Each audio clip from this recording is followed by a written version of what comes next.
Welcome to Bosses BS, a podcast dedicated to calling bullshit on stigmas that suffocate us from living our true, authentic lives. And today I want to reflect on two of my most watched podcast episodes or listened to podcast episodes because I do this video and voice. That would be number one is swingers clubs aren't just for swingers and how to light your confidence on fire through pleasure. Now, in today's episode, I am going to join the two topics together and kind of buffer out some of the misconceptions, some of the questions that people came to me with, uh, just all the things that kind of came together with both episodes. I will do a short recap, but I highly suggest that you go back and listen or watch both of the episodes on your own because there's so much insightful information. Also, make sure you hit that subscribe button, make sure you hit that follow button. Go sign up for my email list so that way you know what's new and exciting, where I'm at, what I'm doing, where I'm live, all the goods, right? Okay, so let's start first with swingers clubs just aren't meant for swingers. Yes. It's a total vibe, right? You talk about things in a life in general, not within ethical non-monogamy, but you talk about things that are a vibe in life in general. You want to be places or around people who share a similar vibe as you. Hence, that's why Tony and I enjoy going to swingers clubs so much. We love a good atmosphere of nice dance music and like-minded people that you don't have to worry about getting sloppy drunk and worrying about them being all over you, like if you were going out to a club. And that is one of the things that's so inviting about swingers clubs. And I feel like they get such a bad reputation. And you can go there and nothing ever has to happen, right? Again, I don't want to drive into that too much because that's what that episode is for. But then let's connect it to the episode about letting your confidence on fire through pleasure. And when we say the word pleasure, I don't mean just in the physical touch, feel sense. I mean pleasure in mental state as well. The things that you enjoy, figure out a way to use that to your benefit and have it help your confidence. Take myself, for example. I love to dance. I love to dress a little bit differently. So why not go to a club where you get to dance and get to dress the way that you want to? It's fun because you can go with your partner and it can be a theme and all that good stuff. Let's say your pleasure is in growing a community. Do you ever feel as a woman you're just not understood by the people in your so-called circle? Most of us super hypersexual women feel that way. Most of us boss bitches feel that way. Now, I'm not going to say that that you're never not going to run into that in a lifestyle club. Of course, there's going to be jealousy. But if she's a strong woman, she'll be able to figure it and get it, get over, right? So say you are a couple that doesn't play and you want to try going to a lifestyle club because you want to start meeting. How do you go about doing it? Several different ways. If you go to michelleboss.com, I have a couple sites, SDC that I help promote for, that I have a code for, and 3Fun I help promote and have a code for. Those are two of the most popular websites for general talk about things. Also, Facebook is huge. Facebook has a very large community of groups that are swingers within your state. They have a lot of information about where maybe a hotel takeover is, if there's not any lifestyle clubs near you. Another step that you can take is, if you find a lifestyle club that is near you, get on their own personal site. Pay the monthly subscription fee, because almost all of them will require that. Set up the profile and start chatting to people, and put it straight in your profile that you are not looking to play, but you are looking to gain friends. There's several reasons that you can set up these profiles and not have to be a couple that plays with other couples. But I will tell you that not only, one, will this open up the communication window for you and your spouse, but two, as you start going to these events and you start seeing and meeting other people, you will realize how ordinary these people are and how similar stories that they share as well. And I know a lot of what holds so many back is religion, specifically Christianity. Now, I've been there, I've done that. We're not going to really open that can of worms right now. But if there's no such thing as judgment, and if love is the number one authority, then don't we just love one another regardless? If you're okay with someone who is bisexual, or someone that committed adultery, or, I mean, if you're very open-minded to these other things that supposedly break the rules within a book that was written 400 years after it actually happened, and by people that were illiterate and didn't really know how to read or write, it was all based on storytellers, and not to mention all the little gospels, little big gospels, and they're just omitted, completely just left out, or ordered to be destroyed, like Mary Magdalene. Anyways, I digress. I suggest you do your own research on that. However, I hear footsteps coming down the stairs. Anyways, make his entrance. What's Tony doing? Put that man out here. You can. I'll let you when you go. Something. Oh boy. Once it found it, nice little gold stars. Here's what you do. Because yours probably isn't. The second step actually appeared. Oh boy. We're drinking beer at. She's the thing. What's going on there, people? I thought yours was not touch the podcast. That was no judgment. I just said, oh boy, it's only 2. Oh, voice down there, a little bit touch. Cheers. Cheers. Don't let that box break.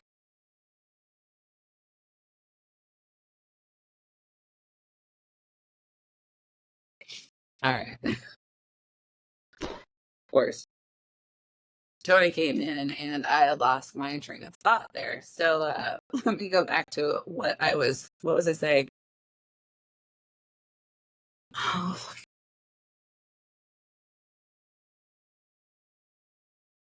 So, we were talking about how I digressed from religion and letting that hold you back and blah, blah, blah.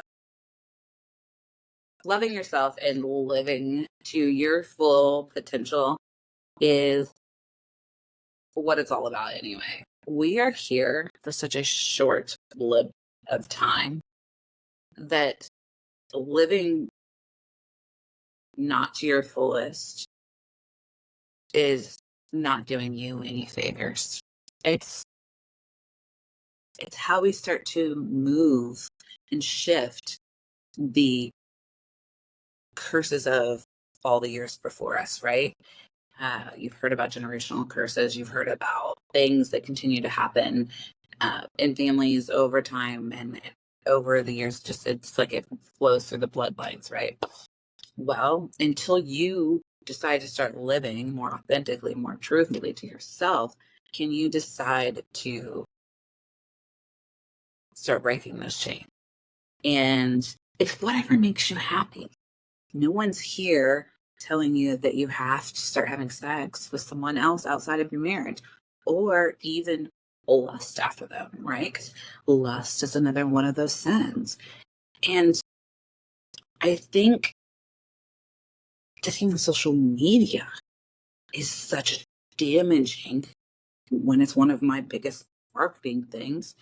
It's such a damaging thing because we look at someone else's lives, assume that we know what their life is all about, and sometimes get jealous about that. Why can't I have that? Why don't I have that? Why, it's isn't that lusting? Tell me it's not. It's just lusting in a different way. Or maybe that's where it gets into greed and envy and one of those other seven deadly sins. But did you know that they were actually Mary Magdalene's seven powers before they got turned into sins? Again, do your own research. Anyway, we're going to talk about things that I speak a little bit better on because I'm still educating myself on those things. It's all a lie when you don't live to your fullest potential. So that's what I want here. And once you start feeling sexy and confident and feeling like you deserve pleasure, your life just starts to change. And if that takes going to a swingers club, what's wrong with that? Now, like I said before, that does open up a very door for things to start being discussed. And jealousy is going to come up. There's going to be dark days where you don't feel like you're enough. It's going to happen. And from my own personal story, from my own personal experience, when Tony and I decided to start creating content, because that's where it all started, is when we decided to start creating content. We're like, okay, well, maybe we should think about maybe soft playing with other people. And we're like, okay, no kissing, but we could like do all the soft stuff, which would be like below the waist play, but no penetration. And then once we navigated through that, and I learned, and even from my own experience, I learned what Tony liked to see was me being pleasured, me feeling that moment of high where you're in your sexiest element and seeing the person that he loves in that space is priceless, and vice versa.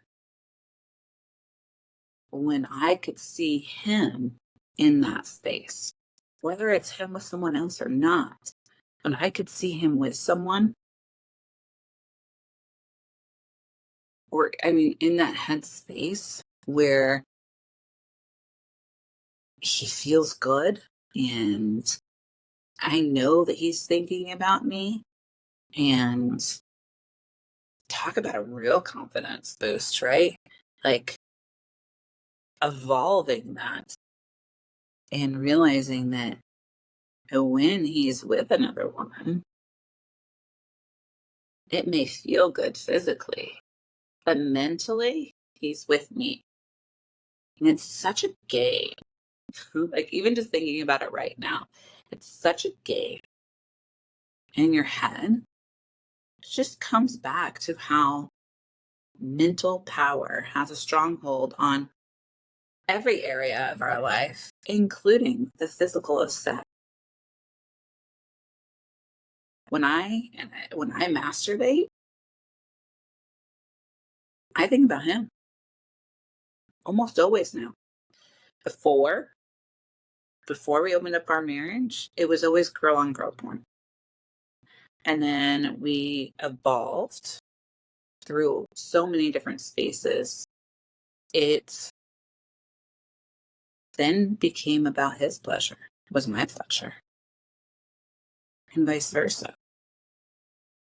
It's just really crazy how things can evolve. And I want you to just really think about that. And so many people are like, I don't think I could ever see my partner with someone else.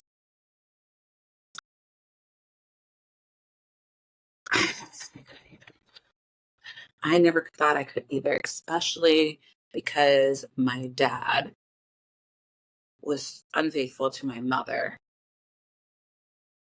almost their whole entire marriage. She's now deceased. Long story. But the fact that I can share this with my husband instead of hide it is mind blowing.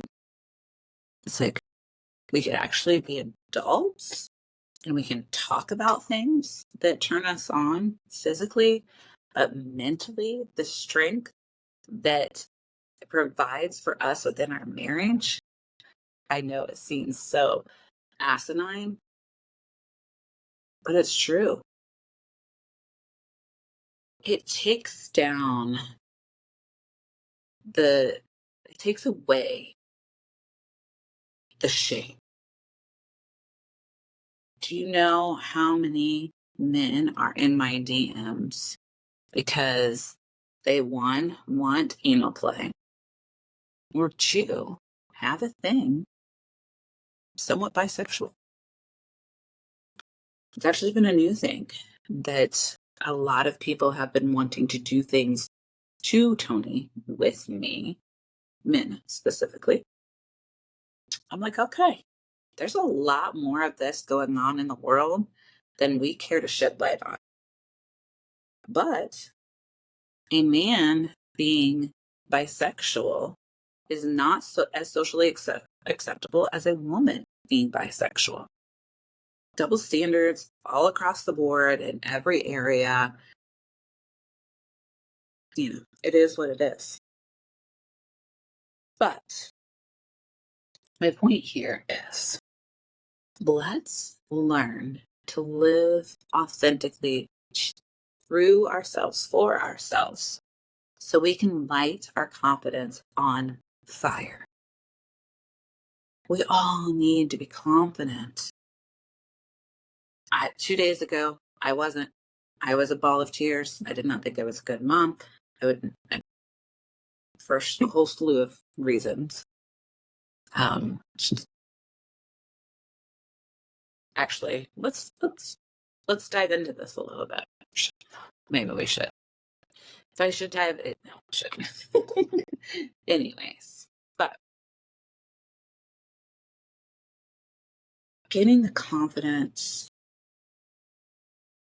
to be authentically yourself is something you can't put a price on.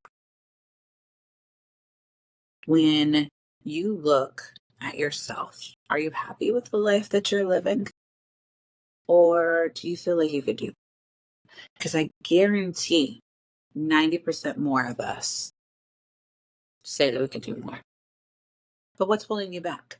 What's holding you back from being that confident to step outside your comfort zone, to move into your next step? We like being uncomfortable. We like being comfortable, regardless if it's bad. But in order for us to get outside of that, you have to step outside of that. You have to get uncomfortable. But what is that for you? What is it for you as a woman, you as a man, you as non-binary, or whatever? What is that next step? What would you need to gain the confidence for your next step? Is it something super simple? Like, I wish I could wear that, but my boobs wouldn't look good in it. Or is it, I wish I could dance that way, but my hips don't move that way? Or is it that I'm too old? Is it that I have too many wrinkles? Is it that I have a flat ass? What is it? What is it that holds you back from living your true authentic selves? So I guarantee you, inside one of those swingers clubs, it's there. Same thing. Same thing. So see, when you go to these clubs, typically you have two outfits. You have what you come in, which is typically a theme, and it's, a dress or, something like that. And then later on you get into some barely nothing. Lingerie, pasties, thong. And you see what people's bodies look like without these fucking filters. And yes, makeup is a filter. And the hair is fake. Those are my own insecurities that I have to learn how to live with. But they also look good on cameras. Oh. And then but at the same time, you also see me without all of it on. And I can justify it however I want to, right?